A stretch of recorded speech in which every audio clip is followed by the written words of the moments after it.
too. Oh, you want me to? Okay. Yeah. Hello and welcome to an NBA edition of Big Ben and K Winn. This week we're talking about the new NBA, the new requirements for being elite in the NBA.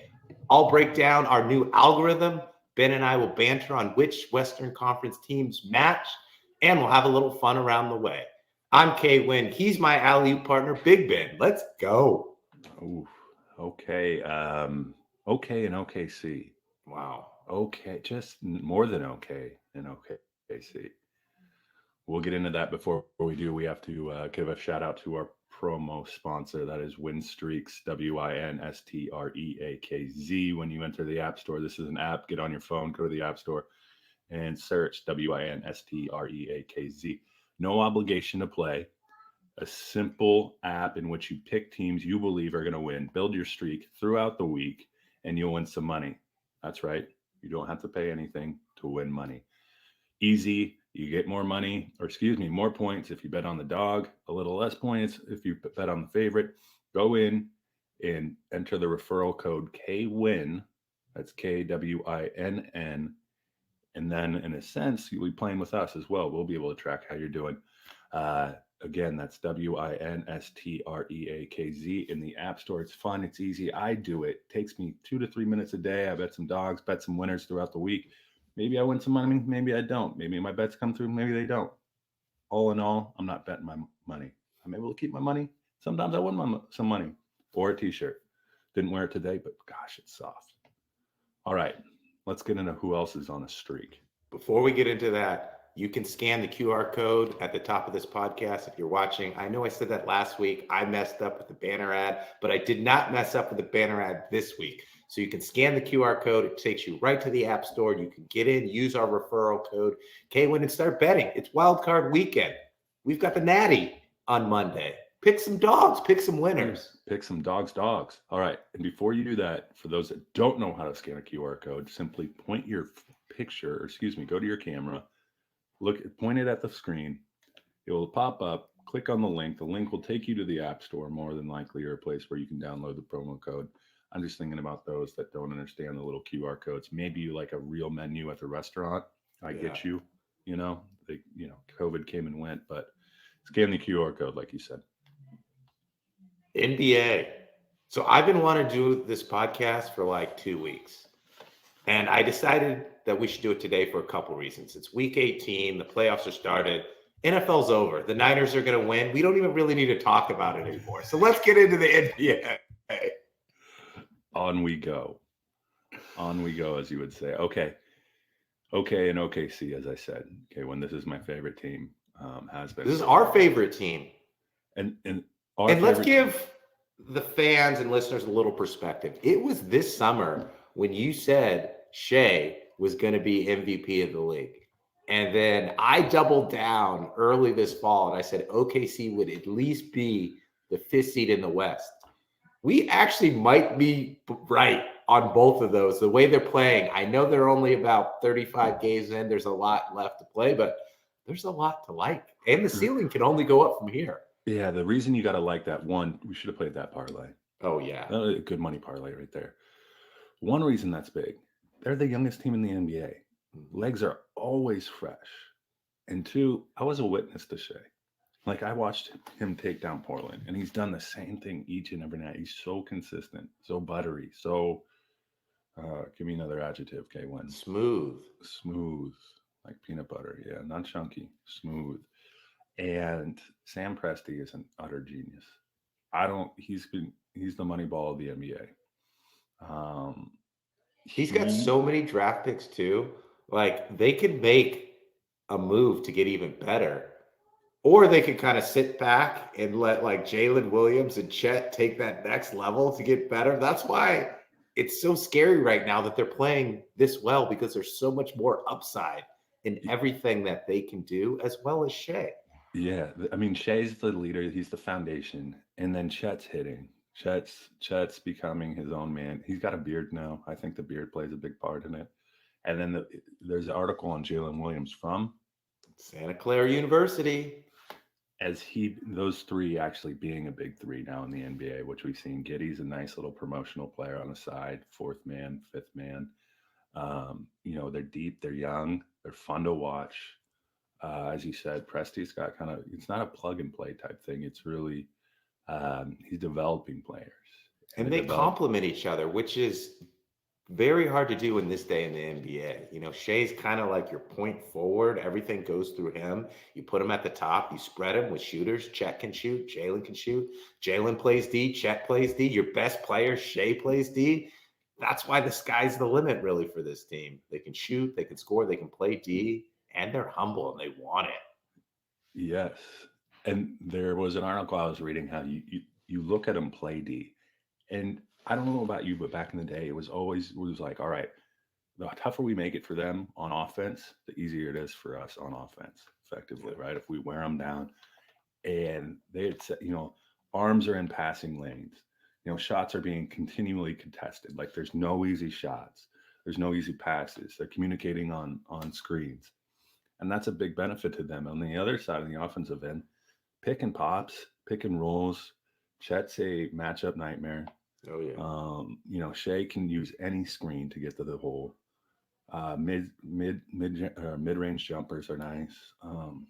Chet's blocking shots too. Like that's another level that they didn't have last year when Chet wasn't around. Like he protects the rim. So not only can they defend out on the perimeter with Dort from ASU, Jalen Williams, Shea, you got Chet in there cleaning up the mistakes as well.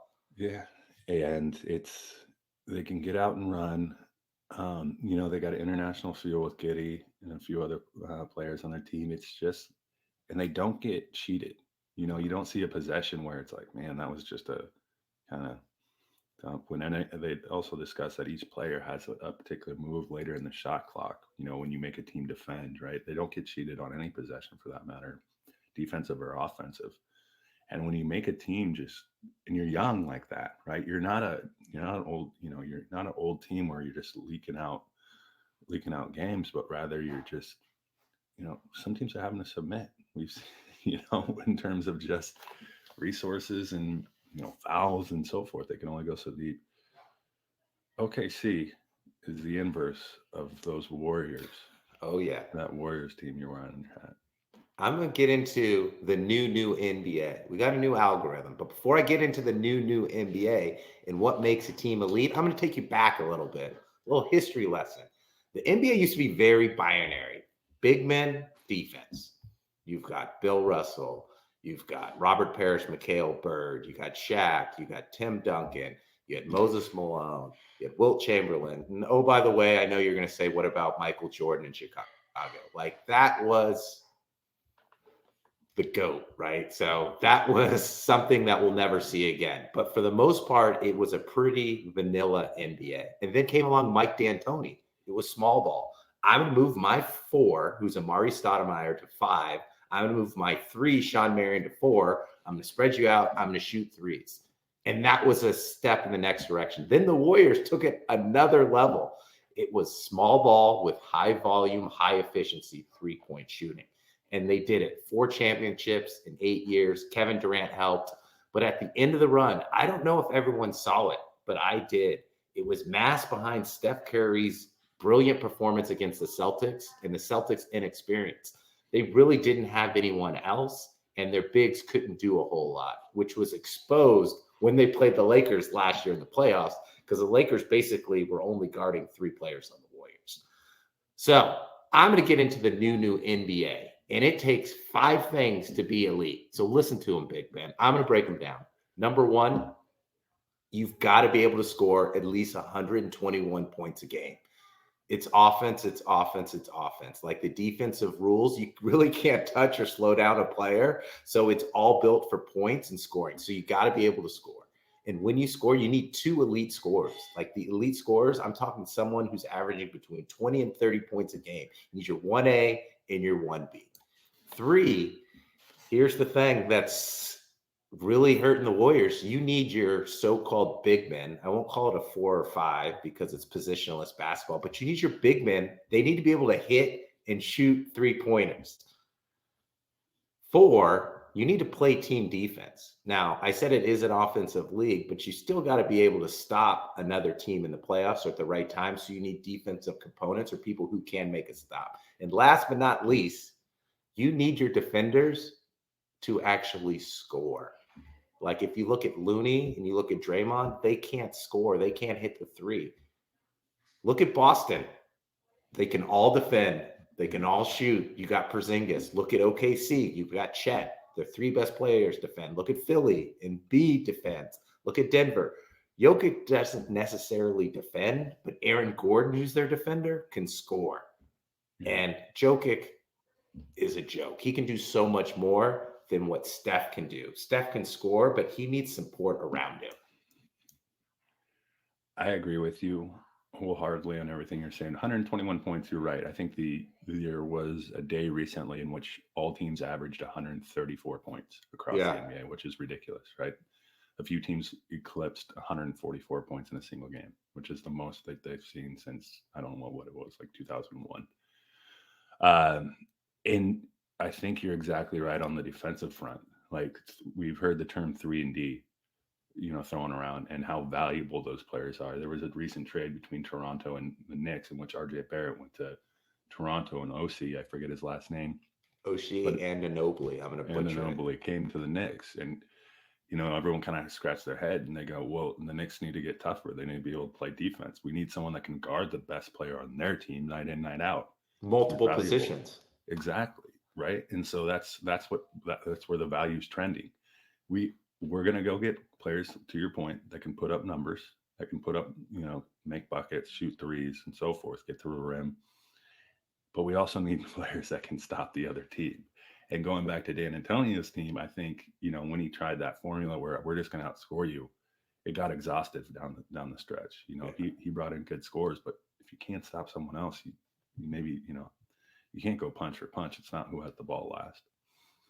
And then I like your point you made around you've got to have, your fourth and fifth options got to be able to score buckets. I mentioned the OKC. Like 3-pointers too. Like you got to stretch the floor. Yeah. And so it's to a point where, defensive teams sit there and go, okay, we got to defend these three guys for, 22 seconds, right? Hard out. And then we let the other two, get the ball in their hands and then be forced to find a shot. And I think we've seen that from the Warriors. It's like, Draymond gets the ball late in the shot clock. What's he doing? He's not looking at the hoop. He's, looking for a way to get a rub screen so he can get someone a shot. Like that's just the truth of the matter. And this all happened so quickly because you had the Splash Brothers hitting threes. And I almost compare it to like the NBA was like vanilla and chocolate ice cream. And then the Warriors came in with mint and chip. And now everyone's coming with like a better version of mint and chip. They don't have 2 shooters. They've got like 7, 8 shooters, and their bigs can shoot too.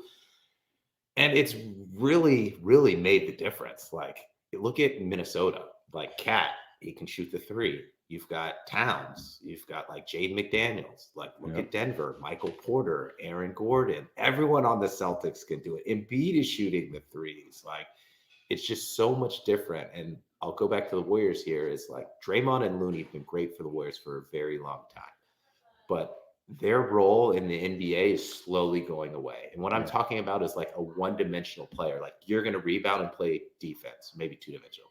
You're going to just play defense and distribute. No, you've got to be able to score too. Because like if you can't score and stretch the defense, you don't fit into today's NBA. Yeah, and that's the unfortunate part. If you look at Zach Edey's rankings, defending, he might be a 2-time Naismith Player of the Year at Purdue. And you go look at the rankings of the top 50 players from an NBA perspective, he's like down in the 30s and 40s. Like they just don't see a place for him in the NBA. And you're exactly right. Chet Holmgren, perfect kind of, I guess, blueprint of what you want in a big guy now, right? The guy that can stretch, the guy that can rim protect, the guy that, someone's coming down the lane, they think twice. And he can shoot. He's a good pick and pop guy. Like Zach Edey's just not that guy. He's no different from say like Zach Collins, who's starting for the Spurs now. Yeah. And Zach Collins had a tough time even seeing the floor for the Trailblazers just a year ago. Like if you're playing with Zach Collins as a starting on your team, it's reflective of your record. And the Spurs have 5 wins? 5 wins. So I mean, you're exactly right. Minnesota, I mean, you got shooters, you got Rudy, you got a good match or mix and match of guys you can put on the floor that give you that formula that you're talking about. Yeah, 5 and if you two go six. back to the algorithm, like let's look at teams. Minnesota, like they're a top 10 team in scoring, they're a top 10 team in defense. You've got Cat, you've got Anthony Edwards averaging mid 20s, and they both play defense. Now let's look at the Warriors. Steph's averaging 26. The next one is Clay at 17. I think Kaminga's at like 16.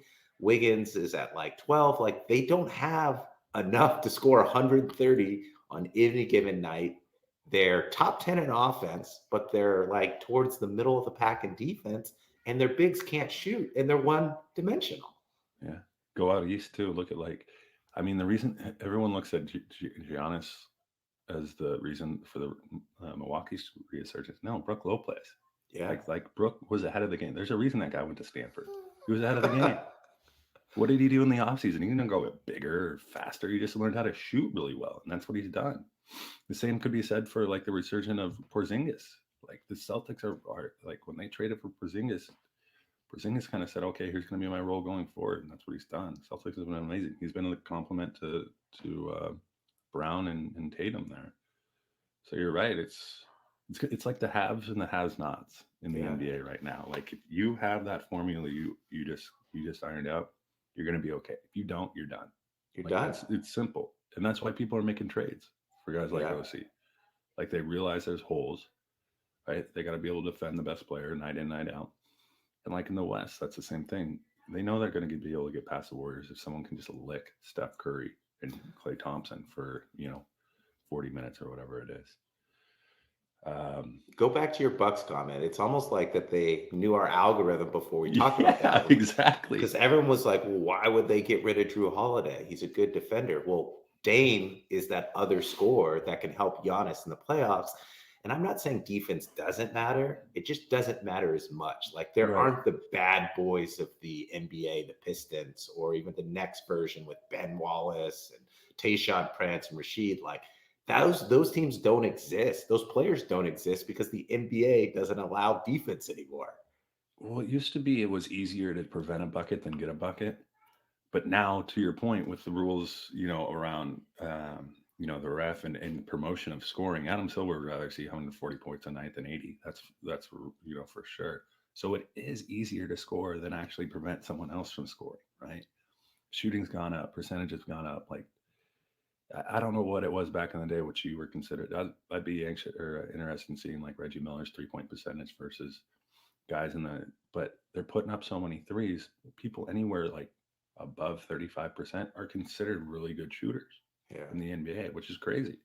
You think you go out and only make 3.5 shots out of 10, that's not that great, but in the NBA, it's not too bad, because you're Well, putting up it so goes many back to shots. like the numbers game, right? Like the percentages are probably down because they're shooting more, but it's a race to 125 points every night. Yep. And if you're shooting more threes and you're hitting them at a reasonable clip, you're going to get there quicker. Like look at last night. Pacers scored 150. Celtics scored like 130. The Mavericks scored 130 without Luka. The Kings scored 130. The Nets scored over like 125 against OKC. And the Warriors just don't have the firepower on offense or the defense or the big men to do it all. So they are not elite, and that pains me to say this. They You're may accepting get that. to. I'm accepting it. They may get to the playoffs in a play-in situation, but they're one and done.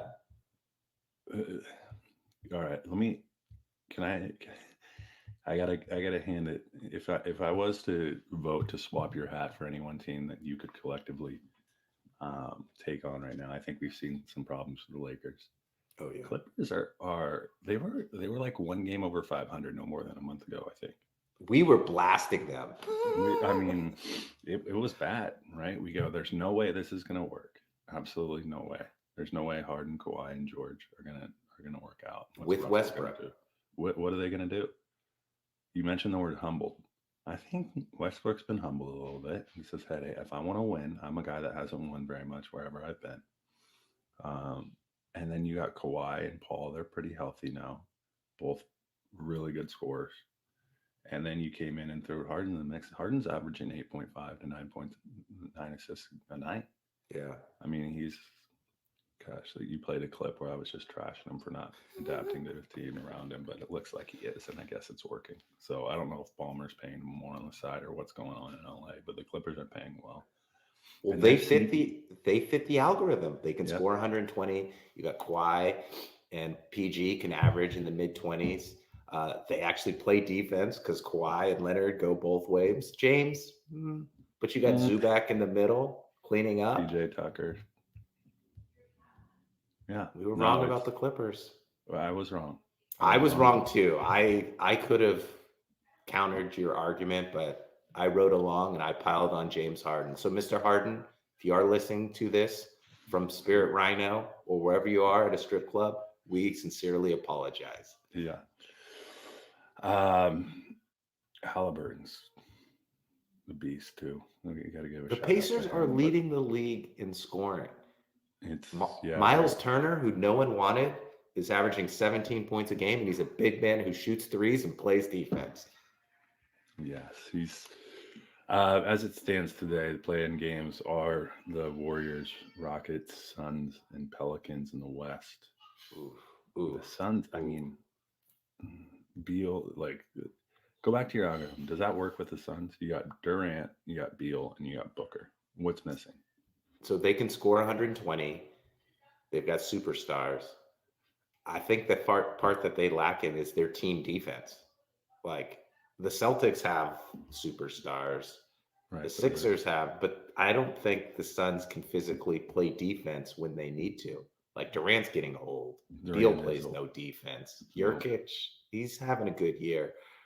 But I worry about the chemistry of the actual team and the defense. Yeah, I agree with you there.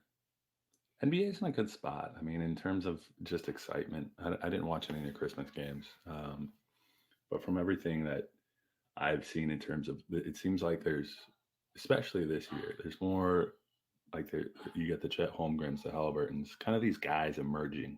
Yeah. That we didn't have. It used to be kind of probably a subset of 20 players where you kind of scatter them throughout the NBA and see where the chips fall any given year. But now this year, it's becoming a little more well-rounded.